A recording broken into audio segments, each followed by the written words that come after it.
बोझ।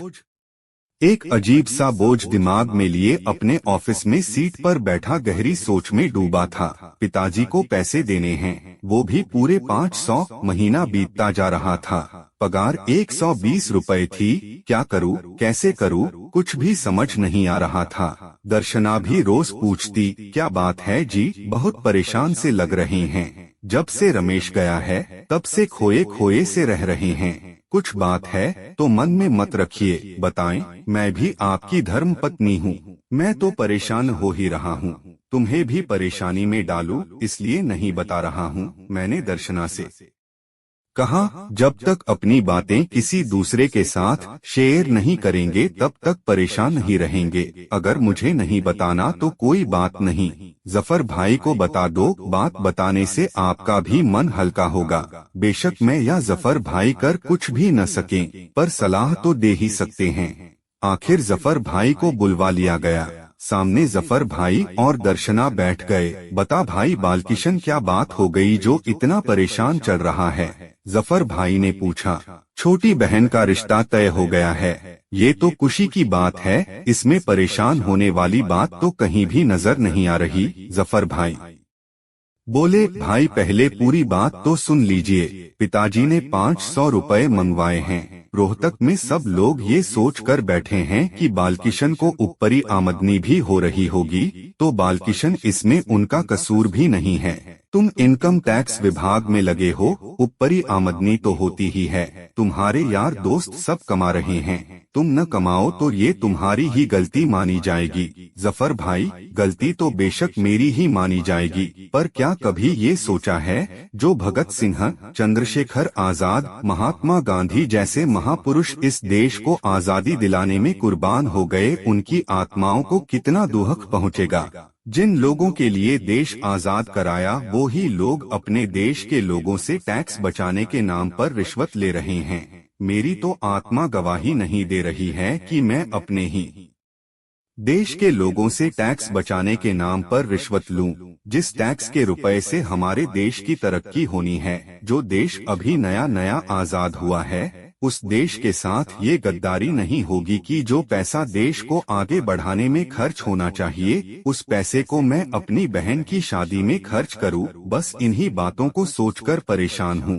जफर भाई टुकुर टुकुर मेरी तरफ देखे जा रहे थे और मंद मंद मुस्कुरा भी रहे थे। बोले, बरखुरदार जिनके पेट खाली हों उनको इतनी बड़ी बड़ी बातें नहीं करनी चाहिए। ये सब बातें उन लोगों को शोभा देती है जिनके पेट गले तक भरे होते हैं। रिश्वत नहीं लेनी, मत लो, लेकिन तुम्हें परेशान होने का हक भी नहीं है।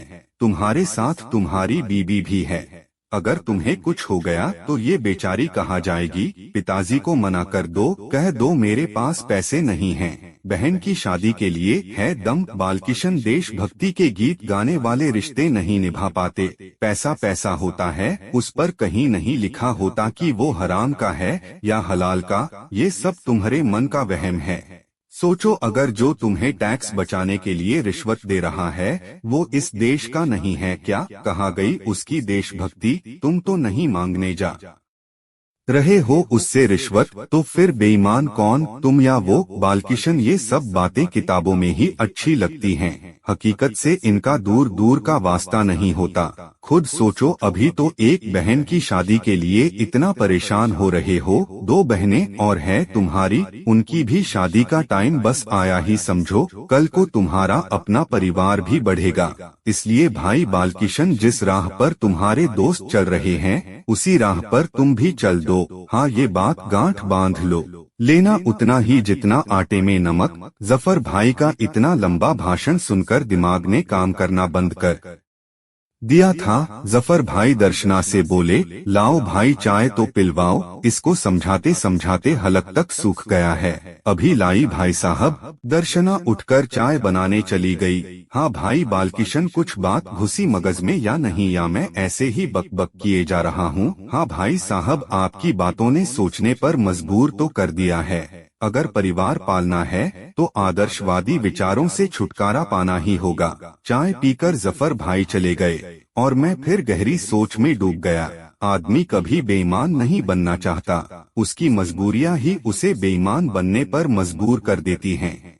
क्या सोचा था और क्या होता जा रहा है। अच्छी खासी सरकारी नौकरी लग गई थी, दिल बल्लियों उछल रहा था, शादी भी हो गई थी, लेकिन अब ये सब बोझ सा लग रहा था। इससे बढ़िया तो समोसे ही बेचता रहता। न किसी को उम्मीद रहती मुझसे, न कोई शादी करता मुझसे, और न ही ये रिश्वत का चक्कर पड़ता। पर क्या कभी ऐसा हुआ है कि जो इंसान सोचता है वो पूरा हुआ हो। दर्शना बेचारी कातर नजरों से मुझे एकटक देखे जा रही थी। ना ही कुछ बोल सकती थी कि रिश्वत लो या मत लो, बस चुपचाप मेरे पास बैठकर मेरे सर को सहलाना शुरू कर दिया और बोली, सुनो जी, आपका मन जो बोले आप वो करिएगा, बाकी ऊपर वाला बैठा है न। दर्शना को ऊपर वाले पर बड़ा विश्वास था। मैंने मन ही मन सोचा, अगर ऊपर वाला होता तो हम अपने घर से दर बदर ही क्यों होते।